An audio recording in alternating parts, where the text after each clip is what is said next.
Hi, my name's Hannah and I'm the Programme Manager at the international charity Partnership for Children. Our vision is a world in which every child has better mental health, emotional resilience and the skills to cope with everyday difficulties. This short video is for family members and teachers who are helping children to learn during the COVID-19 lockdown. At the moment, every day brings more and more news of people dying from the virus, both at home and abroad. This can create a huge amount of anxiety, both for adults and children. And it's hard for us to know what to respond when children ask us questions about things they're seeing on the news and people dying. It's important to remember that talking about death doesn't hurt children. If they're worried about it, we need to be really open and honest when having discussions with them about death and dying. Bear in mind that children's understanding of death changes with age. So younger children under 5 generally don't understand that death is a permanent thing. They tend to believe that people will die and then come back to life again or wake up like Sleeping Beauty. They also think that people only die if they do risky things. However, by the ages of 6 to 8, most children generally understand that death is a permanent thing and that everybody will die at some point and this is the end of life.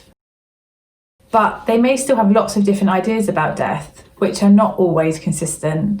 For example, children may think that dead people can still think, feel and see.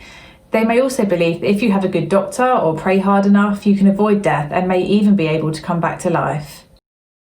Partnership for Children produces the Skills for Life programmes for primary schools, and one of the topics children discuss is change and loss. The programmes have now been implemented successfully with over 2 million children in 32 countries around the world, so we know how helpful it can be to talk about death, even with 5 and 6-year-olds. Here are some guidelines for discussing death with children. Be open to talking about death with your child. If your child is interested in talking about it, don't hesitate when you respond. Just be curious. Start with where your child is at by asking, what do you think happens when someone dies? Let your child tell you what they think and know, and then see what needs to be explained. That way you can correct any false information and ideas that are worrying them. You may feel you need to comfort your child, but often you won't need to.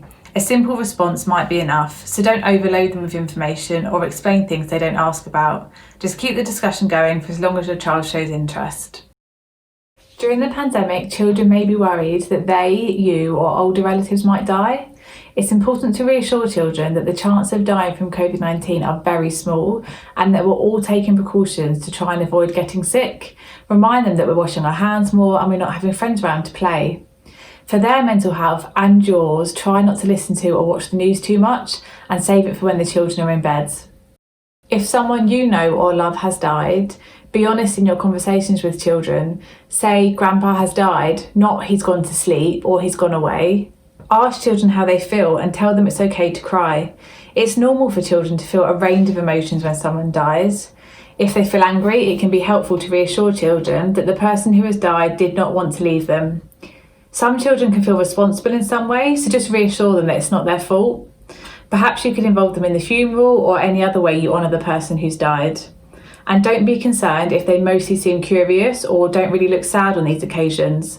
Sometimes it just takes a while for children to realise that the person is never coming back. If you've lost a loved one, it's really important that you look after your own mental well-being too. Partnership for Children has created a range of activities to use with children during lockdown, including activities to help them and you feel better if you've lost somebody important to you. For these and more activities, please visit our website www.partnershipforchildren.org.uk.